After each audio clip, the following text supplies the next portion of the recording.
Hello दोस्तों, राधे राधे।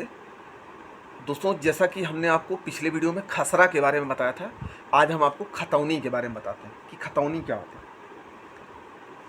तो खतौनी में जोतदारों जोतदारों मतलब जो किसान खेत को जोतता है का वर्णन होता है। वे किस हैसियत से भूमि को धारण कर रहे होते हैं, उनकी है या किसी और की भूमि है।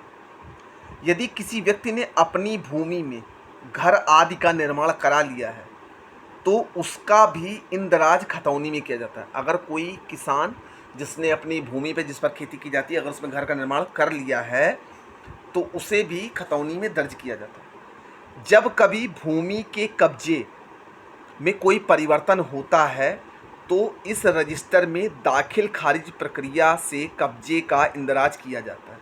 ठीक है, जब भी कभी भूमि के कब्जे में कोई परिवर्तन होता है तो ये कब्जे का इंदराज तैयार किया जाता है। खतौनी 6 वर्षों में एक बार किया जाता है। ध्यान रखिए, खतौनी 6 वर्षों में एक बार किया जाता है।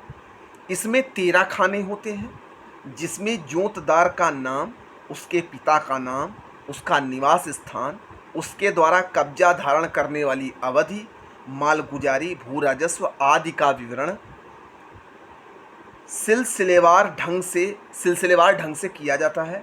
इस तरह की प्रविष्टि किसी अन्य कागजात में नहीं होती है। तो हम समझ गए कि खतौनी क्या होता है। खतौनी में जो किसान कृषि भूमि को जोतता है उसका वर्णन होता है।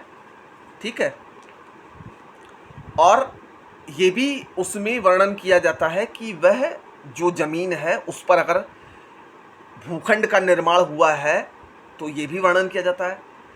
ऐसा तो नहीं कि उसमें ये भी चीज़ें अंकित की जाती हैं कि किसी दूसरे के खेत को अगर किराए पर लेके अगर कोई जोतदार जोत रहा है तो इस विषय में टिप्पणी नहीं, इस विषय में इस पर जानकारी अर्जित की जाती है। ठीक, तो ये हमारा हो गया खतौनी।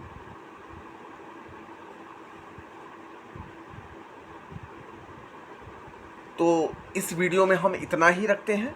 हम उम्मीद करते हैं कि आपको खतौनी के बारे में समझ में आया होगा।